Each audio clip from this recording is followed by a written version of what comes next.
जय श्री हिंद। प्राकृत की ऑनलाइन पाठशाला में मैं नेहा आप सभी का हार्दिक स्वागत करती हूँ। पूज्य गुरुवर के मंगल आशीर्वाद से आप सभी अपने घरों पर स्वस्थ होंगे, ऐसी मंगल कामना करती हूँ। और आगामी 24 जनवरी 2021 को होने वाली पाईएस शिक्षा भागी की परीक्षा की तैयारियों में जुटे होंगे। आपकी ये तैयारी और भी अच्छी हो, आपका ये पेपर 100% हो, इसी उद्देश्य को लेकर आप सभी की भावनाओं को ध्यान में रखते हुए मैं छोटी छोटी वीडियोस लेकर आ रही हूँ और इनसे आपकी व्याकरण और भी सरल हो जाएगी।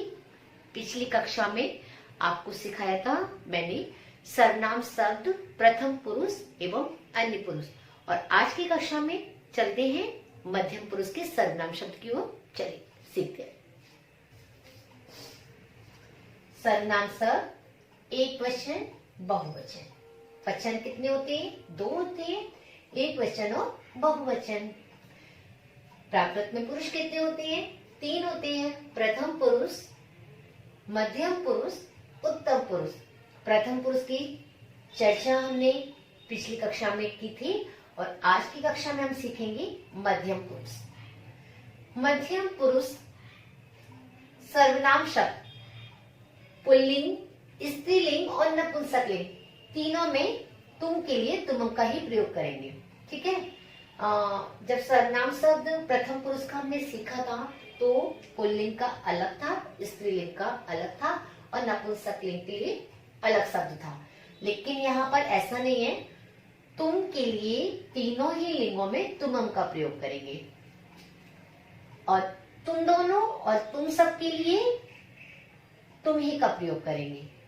ठीक है, क्या समझा?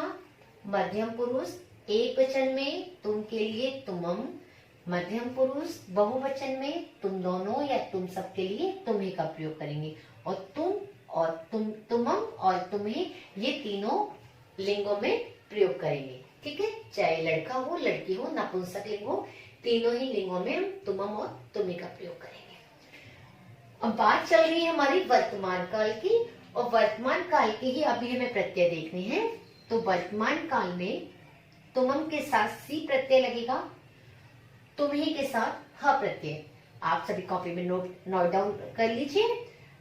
तुमम के साथ सी प्रत्यय, तुम्ही के साथ ह प्रत्यय। जैसे कि एक क्रिया, कल हमने पिछली कक्षा में गच्छ क्रिया ली थी, आज हम लेते हैं हस क्रिया। हस का मतलब होता है हंसना। हस क्या है? हस एक क्रिया है और आपको बताया था क्रिया के अंत में जो शब्दांश लगते हैं उन्हें क्या कहते हैं? प्रत्यय कहते हैं। तो अब हमें एक वाक्य लिखना है। ये क्रिया क्या है? हस।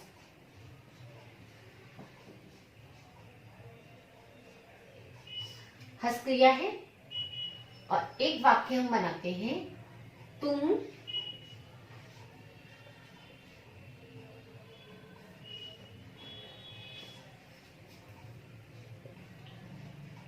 हंसते हो।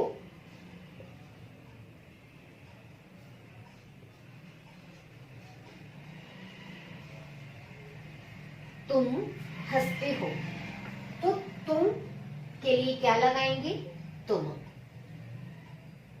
अब आप देख सकते हो ये कौन हंस रहा है? लड़के हंस रहे हैं, यानी कि पुल्लिंग। तो तुम के लिए हमने क्या लगाया? तुमम। अब हंसते हो, ये पूरी की पूरी क्रिया है ना। हंसते हो, ता है, ती है, ते है, जैसा कि आपको समझाया था। तो हंसते हो यह पूरी क्रिया है, इसमें सी प्रत्यय जोड़ देंगे। तुमम हंसस। ठीक है, इतना सरल ये वाक्य बना। कुछ लोग क्या करते हैं, प्रत्यय याद आपको करने जरूरी है ना। कभी हसदी लगा देंगे, कभी हसंती लगा देंगे, कभी हससी लगा देंगे, कभी ह प्रत्यय लगा देंगे। ऐसा नहीं होता है। हम समझें कि किस शब्द के साथ कौन सा प्रत्यय यूज करना है। कुछ और भी प्रत्यय हैं लेकिन वे आपको इस क्लास में नहीं समझाए जाएंगे। भाग 1 में अभी गुरुजी के द्वारा सरल रूप से समझाया गया है, तो अभी केवल एक ही प्रत्यय ही लिया गया है। ठीक है, तो अभी हम चर्चा करेंगे केवल सी और ह प्रत्यय जो कि मध्यम पुरुष में लगते हैं। तुम हंससी। एक वाक्य और देखते हैं बहुवचन का।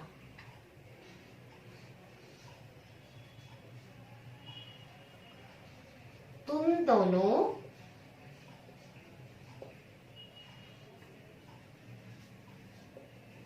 हंसते हो।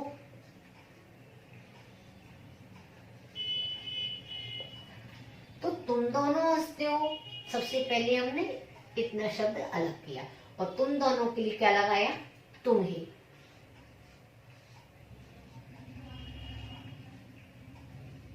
हंसते हो ये क्या है, पूरी की पूरी एक क्रिया है, तो हंसना के लिए क्रिया लगा दी हंस। अब हमें पता है वर्तमान काल का वाक्य है और वर्तमान काल के मध्यम पुरुष बहुवचन में कौन सा प्रत्यय लगाएंगे, ह प्रत्यय। तो हमारा वाक्य क्या बनेगा, तुम्हें हंसा। तो इस तरह से हमें एक वचन और बहुवचन के वाक्य बनाने चाहिए और कुछ और वाक्य की प्रैक्टिस और कर लेते हैं।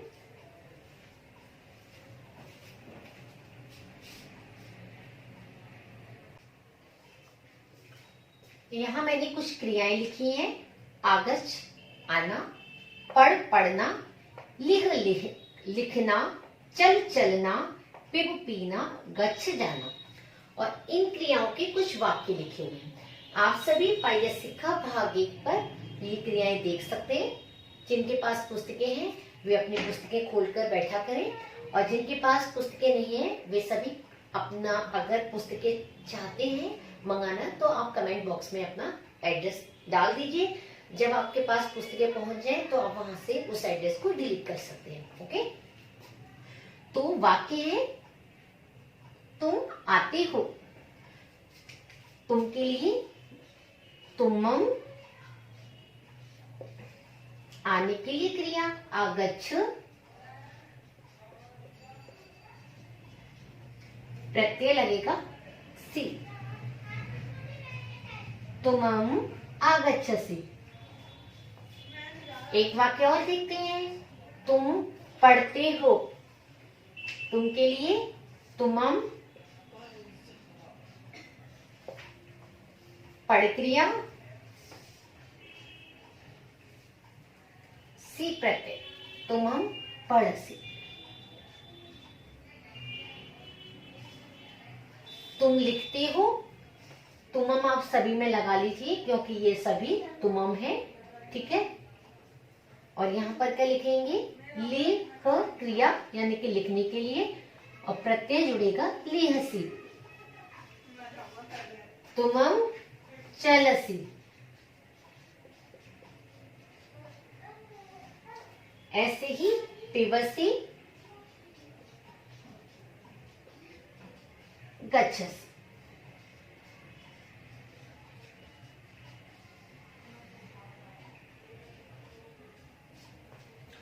इतना आप सभी को समझ आया होगा। अब यही हम इस वाक्य में कुछ अव्यय शब्द भी यूज कर लेते हैं, ठीक है।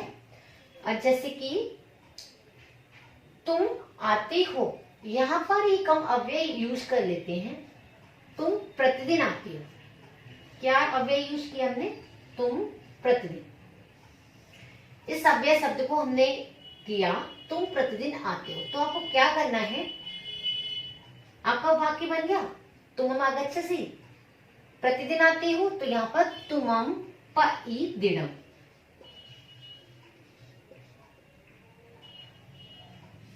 इस तरह से हम इन अव्यय शब्द का प्रयोग कर सकते हैं।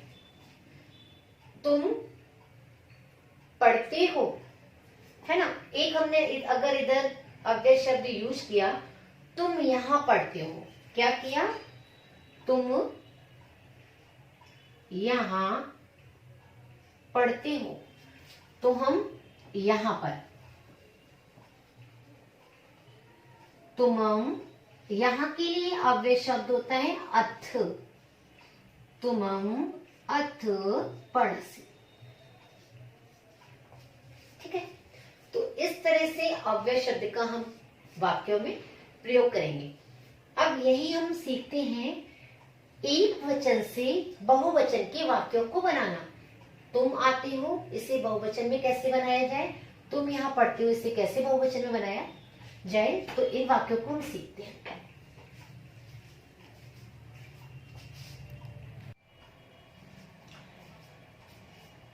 तुम प्रतिदिन सोती हो, तुम यहाँ पढ़ते हो, ये सभी क्या है, मध्यम पुरुष एक वचन के वाक्य हैं और हमें इन्हें बदलना है बहुवचन में। बहुत सिंपल है, ऐसा कुछ भी टफ नहीं है कि लोग गलतियां कर देते हैं। अब आपको उन गलतियों को सुधारना है और क्या करना है। सबसे पहले देखिए, तुम का बहुवचन तुम्हें बनेगा, ठीक है, तुमम का बहुवचन तुम्हें होगा। तो तुम प्रतिदिन सोते हो, अब मैं ये वाक्य यहाँ लिख रही हूँ, बहुवचन में कन्वर्ट करना है, तुम्हें प्रतिदिन दिनम। और आप सभी अव्यय शब्दों को भी याद करते रहें। दिनम, सय क्रिया और कौन सा प्रत्यय लगाएंगे यहाँ पर, हा प्रत्यय, हा प्रत्यय लगाएंगे, ठीक है। तुम्हें पैदिणम सय, तुम यहाँ पढ़ते हो तो तुम ही, ध्यान रहे ये सभी वाक्य बहुवचन है, बहुवचन के वाक्य बनाए जा रहे हैं। तुम्हें अथ पढ़,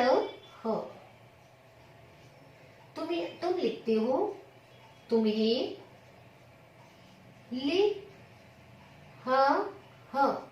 अभी आपको एक वचन यानी कि इन्हीं वाक्यों को बनाया था। अब हम जो एक वचन में बनाए थे उन्हीं को बहुवचन में बना रहे हैं।